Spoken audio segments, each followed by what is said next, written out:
სპეციალური კომისია, რომელსაც ბათუმში პირველი თვითმმართველობის დაარსების ბედი უნდა გადაეწყვიტა, 1887 წელს შეიქმნა. სტატუსის მისანიჭებლად მთავარმართებლის დათანხმებას ბათუმელებმა წელიწადი მოანდომეს. პირველი თვითმმართველობის არჩევნები 1888 წლის აგვისტოში გარკვეული პირობის სანაცვლოდ ჩატარდა. ქალაქის თავი, ანუ მერი დანიშნული უნდა ყოფილიყო. თვითმმართველობის მომდევნო არჩევნები 1894 წელს ჩატარდა. 36 ხმოსანი მოსახლეობამ უკვე პირდაპირ წესით აირჩია. არჩეულმა ხმოსნებმა კი ასევე ერთწლიანი წინააღმდეგობის შედეგად 1895 წელს დაასახელეს ქალაქის თავიც. იგივე განმეორდა 1898 წლის არჩევნებზეც. ქალაქის თავად არჩეული იქნა ლუკა ასათიანი და არჩეული იქნა ბათუმის მოსახლეობის მიერ არჩეული ხმოსნების მიერ. ცალკეული ლოკალური საკითხები თვითმმართველობასთან არსებულ თითქმის ყველა მიმართულების კომისიებში იხილებოდა. აქ იყო განათლების კომისია, ცალკე კულტურის კომისია, ცალკე ჯანდაცვის კომისია, სოციალური კომისია, ასევე წყლით ქალაქი, წყლით მომარაგების კომისია იყო და ბათუმში სასტუმროებისა და აბანოების მშენებლობის კომისიაც. ლუკა ასათიანის გარდაცვალების შემდეგ 1901-1916 წლებში ქალაქს ივანე ანდრონიკაშვილი ხელმძღვანელობდა. იგი მეფის რუსეთის დროინდელი ბათუმის უკანასკნელი მმართველი იყო, რომლის შემდეგაც ქალაქს პოლიტიკური ვითარების მიხედვით კვლავ დანიშნული ქალაქის თავები მართავდნენ. ბოლშევიკური ხელისუფლების მოსვლისთანავე თვითმმართველობას სახელი შეეცვალა და მას ქალაქის საბჭო ეწოდა, რომელიც ფიქტიურ ორგანოდ იქცა. ფუნქცია დაკარგული ორგანო საბჭოთა ეპოქაში საქალაქო კომიტეტის დანამატი გახდა. ისტორიკოსის შეფასებით ბათუმში არაფერი შეცვლილა ასლან აბაშიძის მმართველობის დროსაც, მხოლოდ ტერმინი მერი დამკვიდრდა. ეს იყო არაფრის მთქმელი ორგანო, იქ პირდაპირ ნიშნავდა ასლან აბაშიძეს და წინა კომუნისტური პერიოდის პირდაპირ ნიშნავდა და ეს იყო მისი ნება-სრულივლის შემსრულებელი. საერთოდ არ ტარდებოდა არავითარი საკრებულოს ხდომები.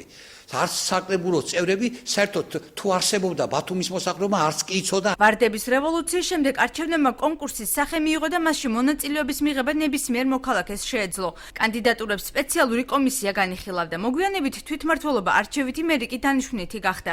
საკრებულოს წევრები, რომლებსაც მოსახლეობა მხარს უჭერდა, ამტკიცებდნენ ქალაქის მერს, კანდიდატს კი საკრებულოს თავმჯდომარე ასახელებდა. ისინი თვითმმართველობას განიხილავდნენ არა რაღაც წარმომადგენლობით დემოკრატიული ორგანოებს, არამედ გაგრძელებას ეგრეთ წოდებული ადგილობრივი ბიუროკრატიის. ამდენად ის ცვლილებები, რომელსაც ისინი წლების განმავლობაში ახორციელებდნენ, ეს არ იყო მოსული ევროპულ ხარტიის მოთხოვნებთან. ბათუმის ტერიტორიული საზღვრები იმდენად არის გაფართოებული, რომ არც ერთ შემთხვევაში ეს კონსულტაციები, ანუ ევროპული ხარტიის ეს მეხუთე მუხლი მთლიანად იქნა დარღვეული და როგორც ადგილობრივი, ასევე ცენტრალური ხელისუფლების მიერ პრაქტიკულად მოსახლეობასთან არანაირი ტიპის შეთანხმება ამ მიმართულებით არ ასრულებდა. 2014 წლის 15 ივნისის არჩევნები თვითმმართველობის შესახებ ახალი კანონის შესაბამისად ჩატარდება. პირველად ბათუმის თვითმმართველობის ისტორიაში როგორც უბნის მაჟორიტარის, ისე მერის არჩევისას თითოეული მოქალაქე ინდივიდუალურ არჩევანს გააკეთებს. ამას ახლავს თან ესეთი ჩანაწერი, რომ საკრებულო, რომელიც იგივე არჩევითის გზით ხდება მისი ფორმირება, შეუძლია რომ უნდობლობა გამოუცხადოს მერს. ეს საზოგადოებრივი ორგანიზაციების მხრიდან იქნა შეფასებული ერთ-ერთ უარყოფით ფაქტად, რადგან როცა პირდაპირ ირჩევ მერს, არ შეუძლებელია იგი საკრებულოს მიერ იქნას გადაყენებული.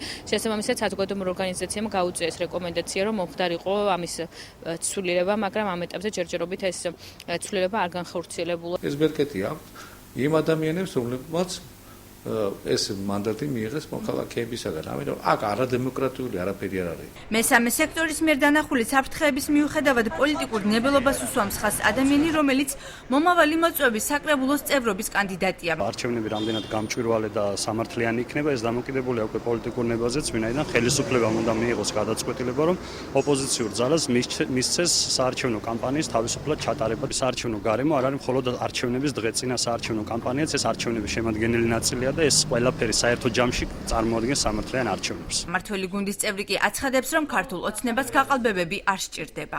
ყოველთვის კანონები ჰქონდა ნორმალური, მაგრამ ნებელობა იყო ძალიან დაბალი.